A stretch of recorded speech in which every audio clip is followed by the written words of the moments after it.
श्रोतेहो नमस्कार.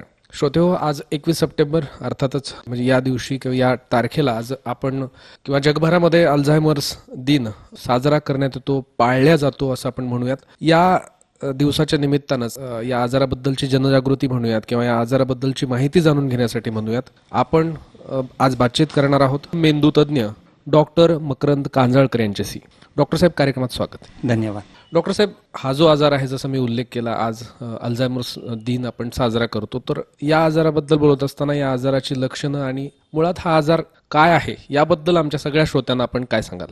Alzheimer's disease म्हणजे Alzheimer's आजार हा एक हळूहळू खराब होत जाणारा मेंदूचा आजार आहे. मेंदूचा आजार अनेक प्रकारचे असतात, त्यामध्ये बहुसंख्य लोकांना माहिती असतं हातपाय लुळा होणं वगैरे, पक्षाघात, पण ते अचानक होणारे आजार असतात. जेव्हा मेंदूचे आजार हळूहळू होत जातात आणि त्याच्यामध्ये मेंदूची विविध प्रक्रिया खराब होतात आणि इतक्या खराब होतात की त्या माणसाचं जीवनमानामध्ये इतका बदल होतो की त्याला दैनंदिन जीवनात कोणाची ना कोणाची मदत घ्यावी लागते. अशा सगळ्या सिंड्रोमला आम्ही डिमेन्शिया म्हणतो. तर डिमेन्शियामध्ये मेंदूचे जे महत्वाचे हायर फंक्शन्स, ज्याला बुद्धी म्हणू, ज्याच्यात स्मृती म्हणू, ज्याच्यात भाषा म्हणू, ज्याच्यात संवाद म्हणू, ज्याच्यात भावना म्हणू, ज्याच्यात आपण करणाऱ्या वेगवेगळ्या गोष्टींची क्रिएटिव्हिटी म्हणजे कार्यक्षमता म्हणू, या खराब होत जातात. या हळूहळू खराब होत जाणं ह्या सगळ्याला आम्ही डिमेन्शिया म्हणतो. या डिमेन्शियाची अनेक कारणं आहेत, त्यातले महत्त्वाचं म्हणजे बहुसंख्य लोकांना डिमेन्शिया म्हणजे अल्झायमर्स डिसीज म्हटला जातो. अल्झायमर्स डिसीज म्हणजे अशा प्रकारचा आजार असतो ज्यामध्ये मेंदू हळूहळू आकुंचत पावला जातो. मेंदूच्या पेशी हळूहळू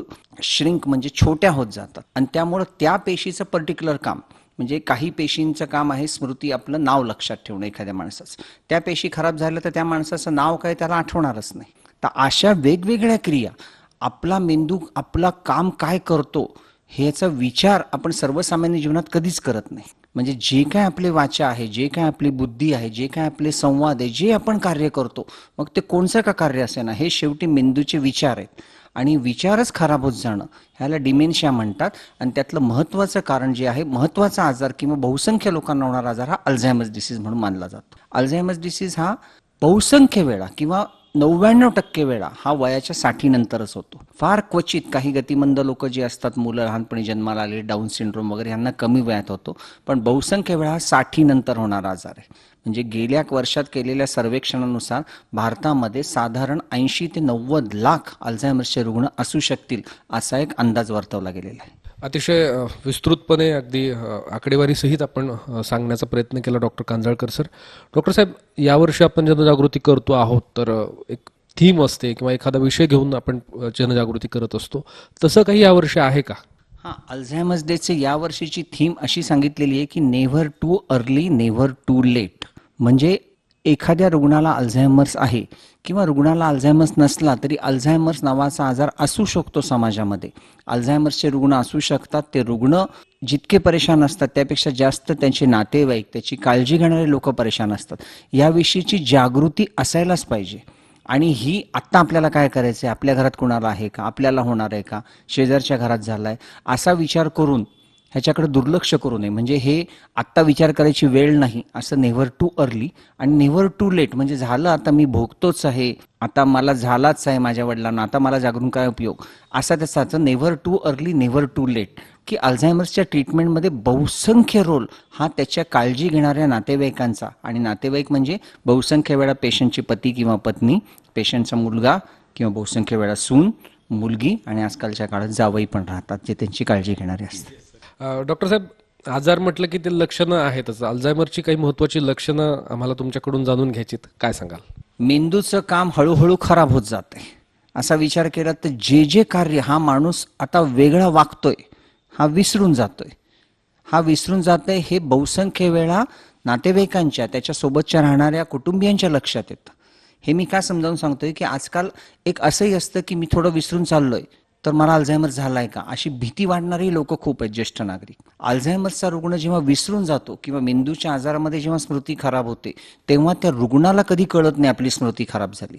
बहुसंख्य वेळा नातेवाईक घेऊन येतात की हे माझे वडील, माझे काका, आजोबा जे कोणी आहेत ते आता विसरून चाललेत, विचित्र वागायला लागलेत. हे एक. दोन, त्यांना शब्द सापडत नाहीत बोलताना, हे काय ते काय असं असं अडकून जातात त्याच्यामध्ये, आणि नंतर तर बोलणंच त्यांचं असंबद्ध व्हायला लागतं किंवा विचित्र व्हायला लागतं. हे झालं भाषेविषयी. तिसरं, ज्या कोणत्या म्हणजे आजच्या काळामध्ये मोबाईल वापरणं किंवा टीव्हीचा रिमोट ऑपरेट करणं, ह्या गोष्टी ज्या सहजतेने करत होते लोक, त्या करताना अशा अडकल्यासारखे वाटतात. ज्या तुम्हाला क्रिया आधी जमत होत्या त्या करताना अडखळं येणं, हे एक लक्षण राहू शकतं. घराबाहेर गेलं की कुठंतरी घर न सापडणं, त्याची दिशा न सापडणं, कुठंतरी भरकटत राहणं, हे सगळे राहू शकतं. हे झाले सुरुवातीच्या काळात. आणि नंतर जसा आजार वाढत जातो तसा कोणत्याच गोष्टी लक्षात राहत नाहीत, पण तो आजार वाढत जातो तसे लक्षणं त्याची अजून वाढत जातात. मग तर ओळखूच येतं की ह्या माणसाचा मेंदू खराब आहे. डॉक्टर कांजळकर सर, आपण सांगितलंय की म्हणजे मगाशी बोलताना आपण उल्लेख केला की विशेषतः 60 नंतर या आजाराचं लक्षणं दिसायला लागतात व्यक्तीमध्ये. व्यसन जे करतात त्यांना अल्झायमर्स होण्याची शक्यता किती आहे? व्यसन करणाऱ्या लोकांना अल्झायमर्स होण्याची शक्यता जास्त आहे, किंबहुना अल्झायमर्स होऊ नये म्हणून. आता अल्झायमर्स हा ओल्ड एजमध्ये होतो, त्याच्यामुळे जसं वय वाढतं तसं होण्याची शक्यता वाढते. ते तर आपल्या हातात नाही. काही काही जीन्स असतात ज्या जीन्समुळे हा आजार होऊ शकतो, तेही आपल्या हातात नाही. पण अल्झायमर्स टाळण्यासाठी काय करता येऊ शकतं, तर ट्रॅडिशनल आरोग्याच्या ज्या व्याख्या आपले पूर्वज सांगत आले आहेत ते म्हणजे युक्त आहार, युक्ताविहार म्हणजे वेळच्या वेळी जेवण, सात्विक आहार, व्यसनांपासून दूर, सोशल इंटरॅक्शन. तर व्यसनं किंवा तुम्हाला असलेले जे आधुनिक जीवनशैलीशी निगडीत आजार, ज्याच्यामध्ये मधुमेह असो, उच्च रक्तदाब असो, आणि हेही कशामुळे वाढतात? व्यसनामुळेच वाढतात. तर अल्टिमेटली व्यसनांपासून दूर राहणं, हा आजार टाळण्यासाठी, हा आजार होऊ नये म्हणण्यासाठी हे सगळ्यात पहिली मानले जाईल की आरोग्याचं संवर्धन म्हणजे काय, तर तुम्ही व्यसनांपासून दूर राहा. तर आणि हे अल्झायमरसाठी नाही, मग तो हार्ट अटॅक असो, बीपी असो, लकवा असो, पॅरालिसिस असो, या सगळ्यांसाठी हे महत्वाचंच राहतं. त्याच्यामध्ये सिगरेट स्मोकिंग आलं, अल्कोहोल आलं, या सगळ्या गोष्टींपासून दूर राहणं. सर, जसा घरच्यांचा किंवा घरच्यांच्या घरातल्या इतर सदस्यांचा ज्येष्ठांबद्दलचा अनुभव असतो किंवा त्यांची एक समजूत असते, एक धारणा असते की नाही आता यांचं वय झालंय, या गोष्टी होत आहेत, तर ह्या धारणेतून दुर्लक्ष करण्याचं प्रमाण वाढतं बऱ्याचदा. तर त्यांना म्हणजे घरातल्या इतर सदस्यांना आपण या माध्यमातून काय आवाहन कराल? सगळ्यात पहिले म्हणजे जसं वय वाढतं तसं काही ना काही विस्मृती होत असते, पण ती जी विस्मृती असते त्या रुग्णांना क्लू दिला, आठवलं का तुम्हाला तिथं भेटलो होतो, तर त्यांना ती आठवते. तर क्लू दिल्यानंतर जर स्मरणशक्ती गोष्टी आठवत असतील तरच ते अल्झायमरचं लक्षण सहसा नसतं. किंवा एखादी घटना घडली, आपण समजा कोणी एखादा माणूस आलाय मागच्या महिन्यामध्ये कुठेतरी गावाकडे जाऊन लग्नाला जाऊन आलाय, तर त्या लग्नामध्ये जाऊन एखाद दुसरी गोष्ट तिथं विसरली बाबा काहीतरी, दॅट कॅन हॅपन, ते वयामुळे होऊ शकतं. पण पूर्णच्या पूर्ण घटनाच लक्षात नाहीये, तर हे कदाचित अल्झायमरचं लक्षण असू शकतं. तर तुमच्या घरच्या ज्या ज्येष्ठ नागरिकाचा वागण्यामधला बदल हा दैनंदिन जीवनात अडचणीचा ठरतोय आणि त्याला मदतीची, म्हणजे अशा रुग्णांना कोणी पाठवणारच नाही, एकटे जाऊ नकाच म्हणणार आहे. हे एक. आणि दोन, दिवसेंदिवस ही प्रकृती, ही जी लक्षणे ती वाढत जातात. हे दोन गोष्टी असल्या तर हा डेफिनेटली डिमेन्शिया आणि त्यातल्या त्यात अल्झायमर्स डिसीज असण्याची शक्यता जास्त असते. तर असे रुग्ण असतील तर सगळ्यात पहिले समजून घ्यावं लागेल की हे केवळ म्हातारपणे अशातला भाग नाही. आणि ह्याच्यासाठी महत्वाचं की कधी कधी हे रुग्ण हेकट वागतात, कधी कधी या रुग्ण चिडचिड करतात, कधी कधी या रुग्णांना भास व्हायला लागतात. ते असं म्हणतात की तिथं कोणीतरी साप आहे, तिथं काहीतरी दिसतंय, बाहेर कोणीतरी आहे. कधी कधी खूप जास्त काळजी करायला लागतात, कधी संवाद बंदच करून टाकतात, कधी रुक्ष बोलतात. तर हे त्या आजाराचं लक्षण आहे म्हणल्यावर आपल्या त्या व्यक्तीकडे बघण्याचा दृष्टिकोन बदलतो आणि त्याला काय मदत करता येईल हे एक. आणि दोन, त्याच्या वागण्याचा, त्याचे जे केअर गिव्हर आहेत म्हणजे जे काळजी घेणार आहेत, ह्यांनी स्वतःला होणारा त्रास कमी होतो. ट्रीटमेंटचा उल्लेख केला डॉक्टर कांजळकर सर. आपण उपचारांकडे वळूयात. जर आता अशी लक्षणं जर आढळत असतील किंवा अशा लक्षणांचं व्यक्ती घरामध्ये आढळत असतील तर आता नातेवाईकांनी काय उपचार त्यांना करायला हवेत, कुठे जायला हवं? जर तुमचा रुग्ण, तुमच्या घरचा कोणी ज्येष्ठ नागरिक, त्याचा असा वागण्यामध्ये बदल किंवा असं काही लक्षणं जे मेंदूच्या आजाराचे आढळत असतील, तर अल्झायमर्स म्हणायच्या आधी काही बरे करण्यासारखे आजार आहेत का हे बघणं आवश्यकच असतं. ही संख्या खूप कमी असते, पण जी कमी असते ते शोधणं आवश्यक असतं, कारण ते बरे करता येतात. अल्झायमर्स हा पूर्ण बरा करता येत नाही. तर ते बरे करता येण्यासाठी अशा पेशंट्सना काही रक्ताच्या तपासण्या, अशा पेशंट्सच्या मेंदूचा सीटी स्कॅन किंवा MRI स्कॅन, आणि गरज लागली तर मेंदूचे अजून काही आलेख वगैरे, EEG, अशा तपासण्या असतात. ह्या करून बरे करण्याची आजार, ही शक्यता, ही नंबर खूप कमी असतो, पण जो असतो त्याच्यासाठी तो माणूस नॉर्मल होतो. तर असे कोणते आजार असतात जे बरे होऊ शकतात? जे युजली काही आठवड्यात झपाट्याने मेंदू खराब झालाय, तर ते सहसा मेंदूमध्ये इन्फेक्शन वगैरे असू शकतं. पण हळूहळू खराब होत चाललाय तर तो सहसा असे बरे होणारे आजार नसतात, पण बरे होणारे आहेत का नाही म्हणून डॉक्टरकडे जाऊन, मग भले तुमच्या फॅमिली डॉक्टरकडे जा. आणि त्याच्यामध्ये आजकालच्या काळामध्ये कोणच्याकडनं कोणत्या गोळ्या घेतल्यामुळे कधी कधी स्मृती खराब होते, तर कोणची औषधं तुम्ही घेता याची माहिती तुमच्या जवळ पाहिजे. आणि कोणत्या औषधामुळे असं होतंय का, होत असेल तर ते टाळणं, ते बदलणं ही एक सोपी ट्रीटमेंट आहे बरे करण्या म्हणजे डिमेन्शिया बरा करण्यासाठी. असे रुग्ण खूप कमी असतात. पण तुमच्या डॉक्टरकडे जाऊन, आणि तो कोणताही तुमचा डॉक्टर असो, फॅमिली डॉक्टर, तो योग्य त्या डॉक्टरकडे पाठवेल. याचं निदान करण्यासाठी न्यूरोलॉजिस्ट किंवा सायकेट्रिस्ट ते कामाचे असतात.